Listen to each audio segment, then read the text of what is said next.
All right, let me grab my tool here, make sure it all fits in here into this unit that I made.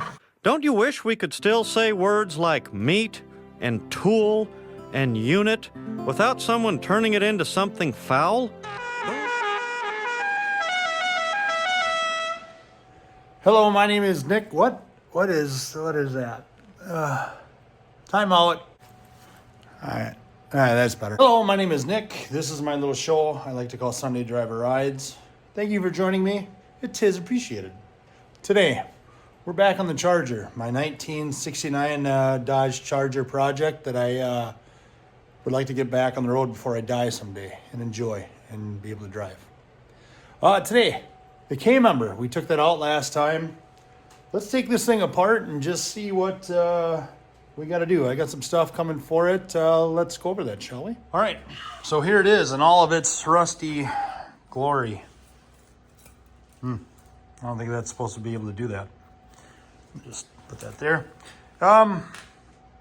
Yeah, I've got control arms, upper control arms coming for it because the ones on, it wasn't this one, it was the other side.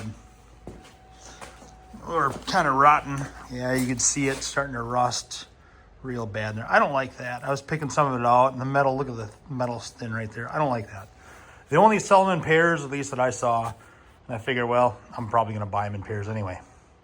So, I got those coming today. We'll replace those. I got to take them off. I should take the brakes apart. I'm scared on these plastic sawhorses. I mean, I got a wrap on this hard to get it off. After I get the bearing out, of course. But, because they're not going to let go. So I can loosen them, obviously. But when I say loosen them, I'm talking the brake shoes on here. But they're going to be welded on there. They're going to be rusted. But the big thing I'm worried about are the lower control arms, getting them off. This bolt, I'm sure is going to be seized. So I'm going to heat it up really good on both of them. That nut. And then see how I got to get that off. So there's all sorts of stuff I got to do. Let's just pick one and do it. All right, let's start by taking some of these nuts off. I'm gonna have to, these cotter pins are never gonna come out, so I'll just nip them quick with the side cutters. And then we'll heat them, spray them with some knocker loose or something like that, and then try to take them off. I'll take this one off, and you know, I got a lot to do. Here we go.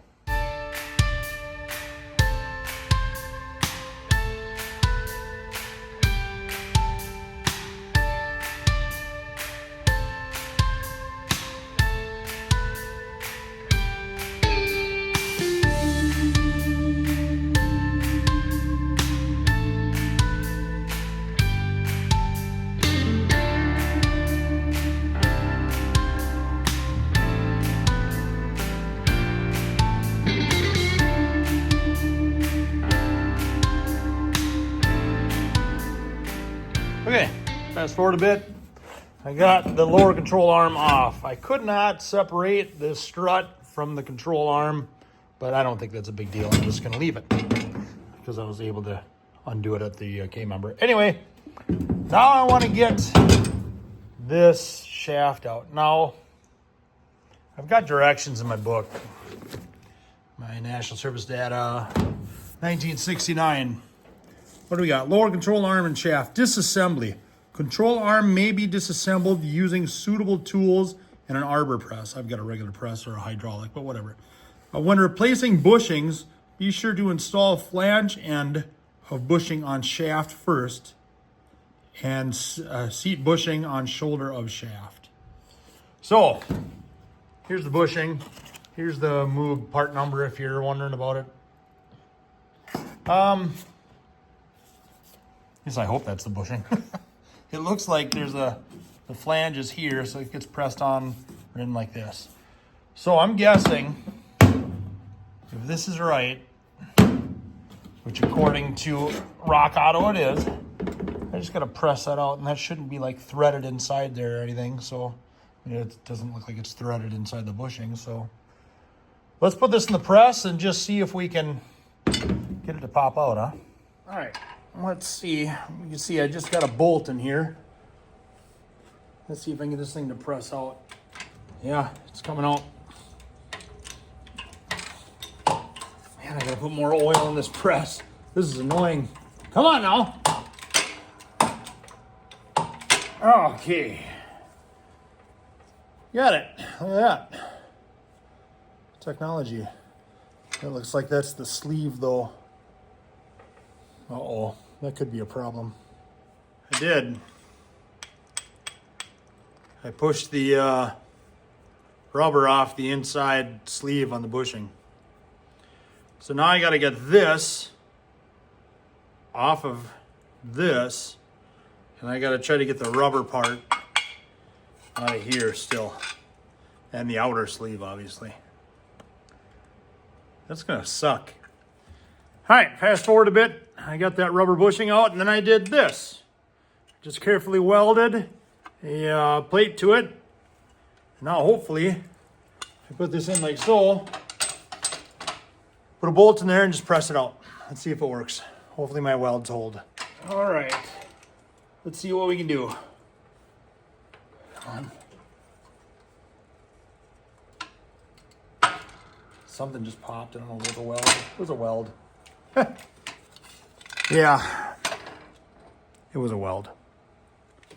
All right, I welded it again. I welded it quite a bit more, and then I heated the inside of it, that sleeve, so hopefully it'll break loose.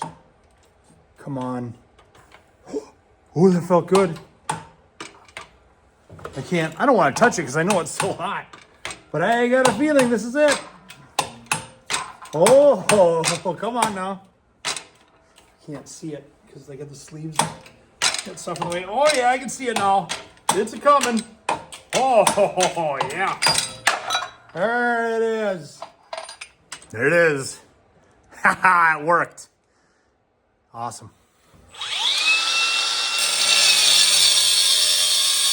All right, short time later, after a couple cuts and hitting on it with a hammer and a chisel, came out. Yay. All right, now that I got that sleeve off, yeah, I know there's a little cut mark there, but it ain't gonna hurt nothing. Same on that side. This easily goes into the bushing, which I didn't expect, but I mean, it's tight. It's not like it's loose, but I guess that's the way it's supposed to be. So, with that said, now I have to see if this fits in here, and no, not so easily. So I'll have to press this into there.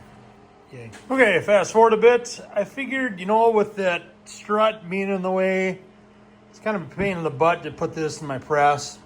So I got my ball joint press here, and I'm just put some grease in the hole and on the bushing, and whoops. Away we go.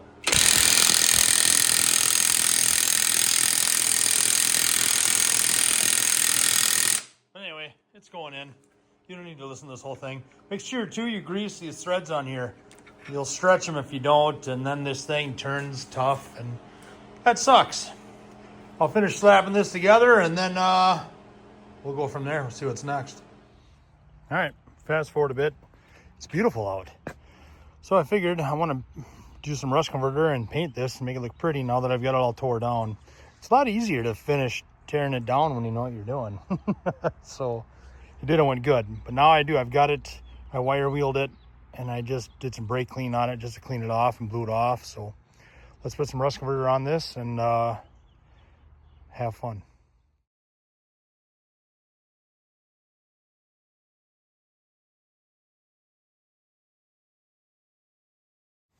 All right, let's get you up to speed on this, shall we? As you can see, I finished welding at this side. It's nice and strong. I'm happy with it. We'll go around here. You can see on the inside, it's all welded up on the inside too. You see that string? I'll explain that in a second. Remember this piece that was in here? What I did was, these little washer guides, I like to call them, for the slotted washers, I cut them off. Now I can just get rid of that.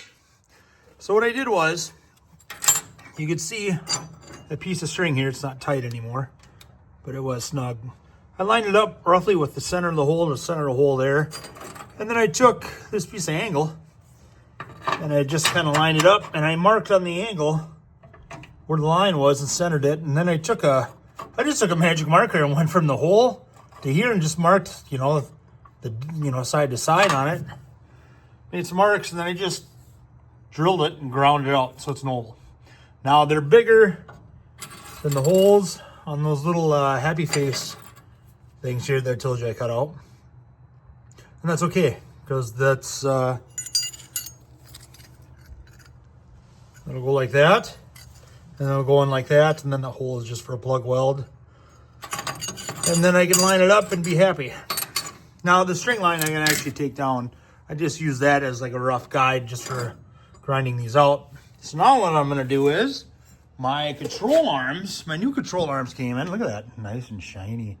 I'm gonna put my control arm up in place, and then I've got that rod right there. I'm gonna put it in and then get everything all lined up, and then I'll tack it in. And then if everything seems all tight and solid, I'll weld it up all the way around. And then the mounts for that control arm will all be in place. Hopefully I explained how I did that roughly. Yeah, if I didn't, I apologize, but you'll see what it looks like in a bit. All right, now you can see I've got the angle iron tacked into place and just made sure that this isn't loose side to side.